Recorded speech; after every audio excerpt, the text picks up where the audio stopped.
Calcutta medical కాలేజీలో జరిగిన సంఘటన మీ అందరికీ తెలిసే ఉంటుంది. ఒకవేళ తెలియని వాళ్ళు ఎవరైనా ఉంటే షార్ట్ ఫామ్లో చెప్తాను వినండి. డ్యూటీలో ఉన్న 31 ఏళ్ల పీజీ డాక్టర్ని సంజయ్ రాయ్ అనే సివిక్ వాలంటీర్ మద్యం సేవించి ఆగస్టు 9న అర్ధరాత్రి 2 గంటలకు కిరాతకంగా అత్యాచారం చేసి చంపాడు.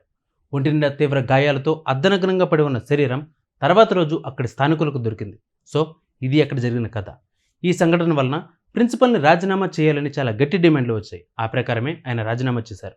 ఈ మెడికల్ కాలేజ్ ప్రిన్సిపల్ సందీప్ ఘోష్ని రాజీనామా చేయాలని విపరీతమైన వ్యతిరేకత వచ్చింది. కానీ తర్వాత తెలిసిన విషయం ఏమిటి అంటే చనిపోయిన డాక్టర్ మరెవరో కాదు, ఈ ప్రిన్సిపల్ గారి కూతురే అని ఆయన స్వయంగా మీడియాతో చెప్పారు.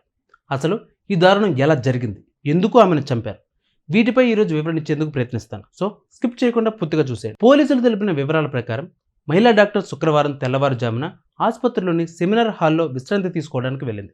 ఆ సమయాన్ని అదునుగా చూసుకుని అదే హాస్పిటల్లో పనిచేస్తున్న ఓ వాలంటీర్ మద్యం మత్తులో ఒళ్ళు తెలియని స్థితిలో ఒంటరిగా ఉన్న డాక్టర్పై అత్యాచారం చేసి ఆపై హత్య చేశాడు. ఇంతటితో ఈ విషయం అయిపోలేదు. హత్య చేసి ఏమీ తెలియనట్టు ఇంటికి వెళ్ళిపోయాడు ఆ వాలంటీర్. కానీ ఈ సమయంలో అతని బ్లూటూత్ హెడ్ ఫోన్లు అక్కడే ఉండిపోయాయి. శుక్రవారం సెమినార్ హాల్లో మహిళా వైద్యురాలి మృతదేహం లభ్యం కావడంతో కలకలం రేగింది.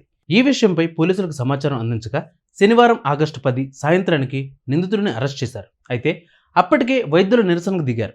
కలకత్తా జూనియర్ రెసిడెంట్ డాక్టర్ హత్యాచార ఘటనలో విస్తుగొలిపే వాస్తవాలు తర్వాత వెలుగులోకి వచ్చాయి.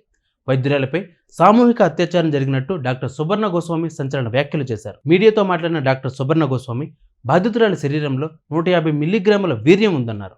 ఒక్కరే లైంగిక దాడి చేస్తే అంత ద్రవ పదార్థం ఆమె శరీరంలో ఉండదని పేర్కొన్నారు.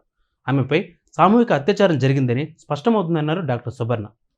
ఈ అత్యాచార ఘటనలో పలువురు ప్రమేయం ఉందని అభిప్రాయపడ్డారు. ఇదే విషయాన్ని బాధితురాలి కుటుంబ సభ్యులు కూడా స్పష్టం చేశారని గుర్తు చేశారు. ఆమె ఒంటిపై బలమైన గాయాలు సైతం ఉన్నాయని, ఒక్క వ్యక్తి మాత్రమే అంతలా గాయం చేసే అవకాశాలు లేవని అన్నారు. మరోవైపు మృతురాలి కుటుంబ సభ్యులు తమ కుమార్తెపై సామూహిక అత్యాచారం జరిగిందని, శరీరంలో 150 మిల్లీగ్రాముల వీర్యం ఉందని కలకత్తా హైకోర్టులో వివరించారు. ఈ కేసును సిబిఐకి బదిలీ చేయాలని కోరారు. పోస్టుమార్టం రిపోర్టులో గొంతు నిలిమి హత్య చేసినట్లు పేర్కొన్నారు. లైంగిక వేధింపులకు పాల్పడినట్లు స్పష్టమవుతున్న సంకేతాలు ఉన్నాయని తమ పిటిషన్లో వాపోయారు. పోస్టుమార్టం నివేదికలో భయాందోళనకు గురిచేసే వాస్తవాలు వెల్లడయ్యాయి.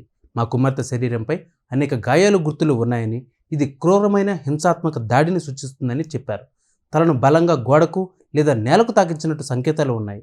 చెవులు, పెదవులపై గాయాలు, మెడపై పంటితో కొరికిన గుర్తులు ఉన్నాయని పేర్కొన్నారు. తమ కుమార్తె సామూహిక అత్యాచారం మరియు హత్యకు గురైనట్లు సాక్ష్యాధారాలు స్పష్టంగా సూచిస్తున్నప్పటికీ ఇతర నేరస్తులను అరెస్ట్ చేయడానికి ఎటువంటి చర్యలు తీసుకోలేదని, ఇది ఒక వ్యక్తి మాత్రమే చేయగలిగే నేరం కాదని బాధిత కుటుంబం చెప్తూ వాపోయింది.